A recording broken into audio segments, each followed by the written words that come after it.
И здравейте хора, днес си показвам новата чанта на Rapala от Twitch Fishing магазина.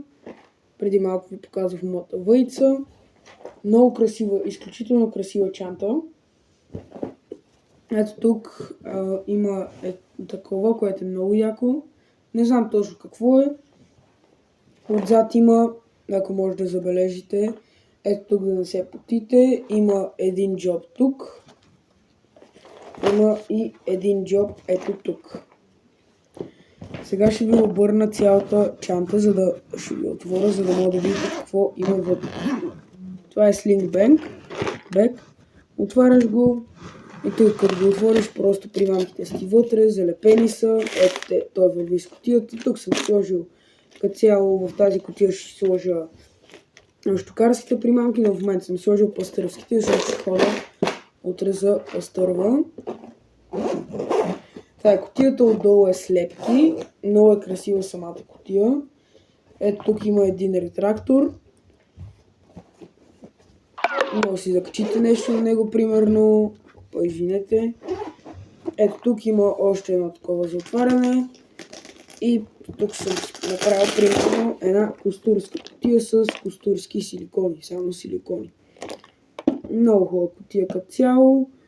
Всички съм ги разделил по-отделно, за да не се случи нещо, което не бих искал да се случва.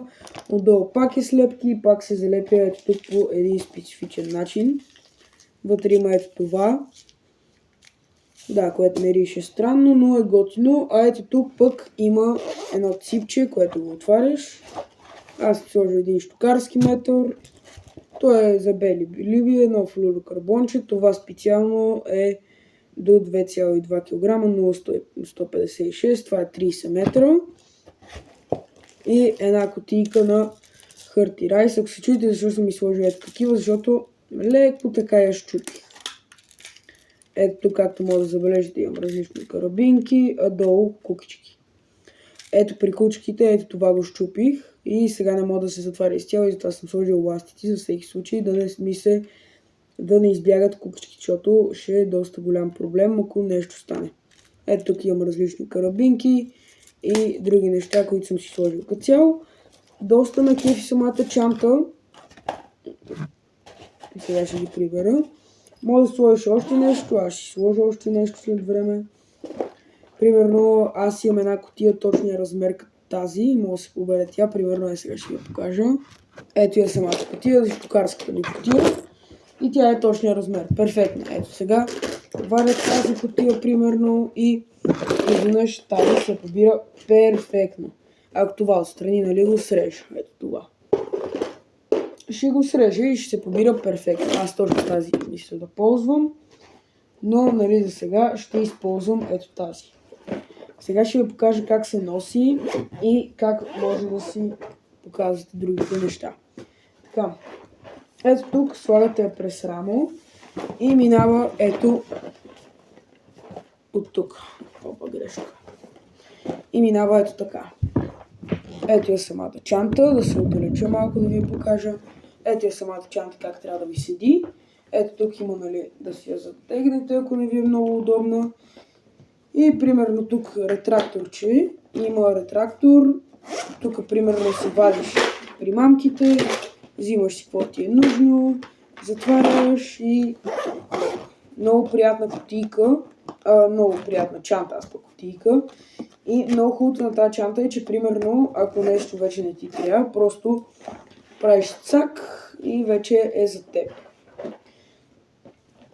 Или има едно друго, което аз си го измислих, минава ето тази ръка от тук и хоп. И сега по този начин имаш това джобче отпред. И примерно това джобче, отваряш си го, аз тук съм сложил риболовния билет, покажеш си риболовния билет и всичко е точно, няма за какво те спират да ловиш риба. Пък ако те спрат, какво ще стане? Много хубав джоб, това е най-трудният джоб, който аз затварям. И връщаш по същия начин. Хоп, това го атакуваш и правиш так. Много хубава чанта, ето тук има джобчето за всички джобове са устойчиви, ето тук има джоб за телефон, може да си пъхнеш, нещо различно. Аз тук имам една кутийка, която трябва да си я пъхна, после може да си я пъхнеш тук, вижте как става хоп. И си я пъхаш и вече тук няма телефона, има още една допълнителна кутийка. Може да я сложите, тази кутийка може да я сложите тук, тя също ще се побере, доста е компактна и малка. И това беше от чантата, хора. Ай, чао и до другия път.